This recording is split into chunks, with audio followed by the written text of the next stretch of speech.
ಮೈಸೂರು ಎಂದರೆ ನಮಗೆ ನೆನಪಿಗೆ ಬರುವುದು ಭವ್ಯವಾದ ಅರಮನೆಗಳು, ಶ್ರೀಗಂಧದ ಸುಗಂಧ ಮತ್ತು ಚಾಮುಂಡಿ ಬೆಟ್ಟದ ಮೇಲೆ ನೆಲೆಸಿರುವ ತಾಯಿ ಚಾಮುಂಡೇಶ್ವರಿ. ಆದರೆ ಇವತ್ತು ನಾವು ನಿಮ್ಮನ್ನು ಪ್ರವಾಸಿಗರ ಗದ್ದಲದಿಂದ ದೂರವಿರುವ ಬೆಟ್ಟದ ತಪ್ಪಲಿನ ಒಂದು ಪ್ರಶಾಂತ ಜಾಗಕ್ಕೆ ಕರೆದೊಯ್ಯಲಿದ್ದೇವೆ. ಅದೇ ಉತ್ತನಹಳ್ಳಿಯ ಶ್ರೀ ಜ್ವಾಲಾಮುಖಿ ತ್ರಿಪುರ ಸುಂದರಿ ದೇವಸ್ಥಾನ.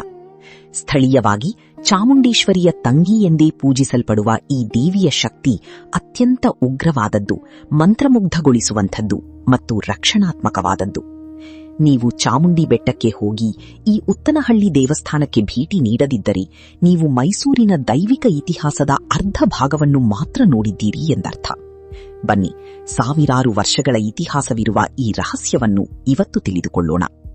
ಈ ದೇವಸ್ಥಾನದ ಮಹತ್ವವನ್ನು ಅರ್ಥ ಮಾಡಿಕೊಳ್ಳಬೇಕಾದರೆ ನಾವು ಮಹಿಷಾಸುರ ಮರ್ದಿನಿಯ ಪೌರಾಣಿಕ ಯುದ್ಧದ ಕಾಲಕ್ಕೆ ಹೋಗಬೇಕು.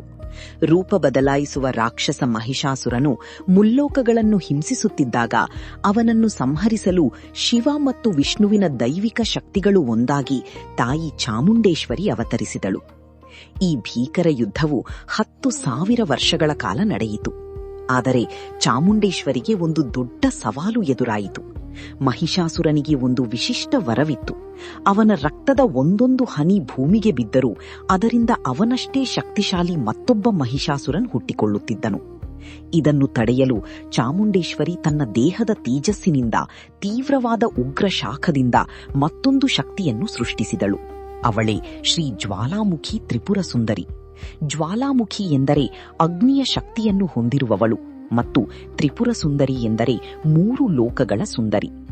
ಚಾಮುಂಡೇಶ್ವರಿ ರಾಕ್ಷಸನನ್ನು ಸಂಹರಿಸುವಾಗ ಜ್ವಾಲಾಮುಖಿ ದೇವಿ ತನ್ನ ದೈವಿಕ ನಾಲಿಗೆಯನ್ನು ಇಡೀ ಯುದ್ಧಭೂಮಿಯಲ್ಲಿ ಚಾಚಿ ಮಹಿಷಾಸುರನ ರಕ್ತದ ಒಂದು ಹನಿಯೂ ಭೂಮಿಗೆ ಬೀಳದಂತೆ ಎಲ್ಲವನ್ನೂ ಕುಡಿದು ಬಿಟ್ಟಳು. ರಕ್ತ ನೆಲಕ್ಕೆ ಬೀಳದ ಕಾರಣ ಮಹಿಷಾಸುರನಿಗೆ ಮರುಜನ್ಮ ಪಡೆಯಲು ಸಾಧ್ಯವಾಗದೆ ಅಂತಿಮವಾಗಿ ಸಂಹಾರವಾದನು.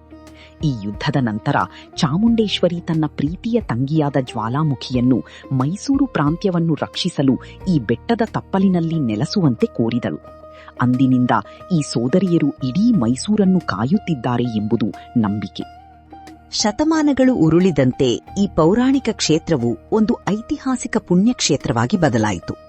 ಇಂದು ನಾವು ನೋಡುತ್ತಿರುವ ಈ ಸುಂದರ ದೇವಸ್ಥಾನಕ್ಕೆ ಮೈಸೂರಿನ ಯದುವಂಶದ ರಾಜರು ಅಂದ್ರೆ ಒಡೆಯರ್ ರಾಜವಂಶದವರು ಅಪಾರ ಕೊಡುಗೆ ನೀಡಿದ್ದಾರೆ.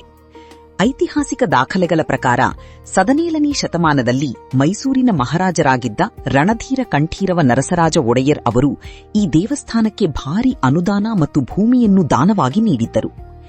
ವಾಸ್ತುಶಿಲ್ಪದ ದೃಷ್ಟಿಯಿಂದ ಈ ದೇವಸ್ಥಾನವು ತುಂಬಾ ವಿಶಿಷ್ಟವಾಗಿದೆ. ದಕ್ಷಿಣ ಭಾರತದ ಇತರ ದೇವಸ್ಥಾನಗಳಂತೆ ಇಲ್ಲಿ ದೊಡ್ಡ ಗೋಪುರವಿಲ್ಲ, ಬದಲಿಗೆ ಸಮತಟ್ಟಾದ ಸುಂದರ ಪ್ರವೇಶದ್ವಾರವಿದೆ. ಗರ್ಭಗುಡಿಯನ್ನು ತಲುಪಲು ಭಕ್ತರು ಸುಮಾರು 100 ಕಲ್ಲಿನ ಮೆಟ್ಟಿಲುಗಳನ್ನು ಹತ್ತಬೇಕು. ಒಳಗೆ ಹೋದರೆ ಪಂಚಲೋಹದಿಂದ ನಿರ್ಮಿತವಾದ ಜ್ವಾಲಾಮುಖಿ ದೇವಿಯ ಮೂರ್ತಿ ನಮ್ಮನ್ನು ಮಂತ್ರಮುಗ್ಧಗೊಳಿಸುತ್ತದೆ.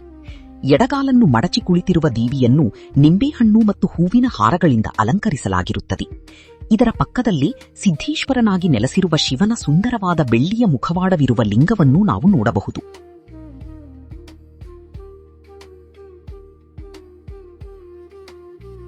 ಈ ದೇವಸ್ಥಾನವು ಸ್ಥಳೀಯರಿಗೆ ಅತ್ಯಂತ ಜಾಗೃತ ಸ್ಥಳವಾಗಿದೆ. ಪ್ರತಿ ವರ್ಷ ಫೆಬ್ರವರಿ ತಿಂಗಳಲ್ಲಿ ಇಲ್ಲಿ 3 ದಿನಗಳ ಕಾಲ ಅದ್ಧೂರಿ ಜಾತ್ರಾ ಮಹೋತ್ಸವ ನಡೆಯುತ್ತದೆ. ಇಡೀ ಗ್ರಾಮವೇ ಹಬ್ಬದ ವಾತಾವರಣದಲ್ಲಿ ಮುಳುಗಿರುತ್ತದೆ. ಆದರೆ ಇಲ್ಲಿ ಪ್ರತಿದಿನ ನಡೆಯುವ ಒಂದು ವಿಶೇಷ ಆಚರಣೆ ದೇಶದ ಮೂಲೆ ಮೂಲೆಗಳಿಂದ ಭಕ್ತರನ್ನು ಸೆಳೆಯುತ್ತದೆ.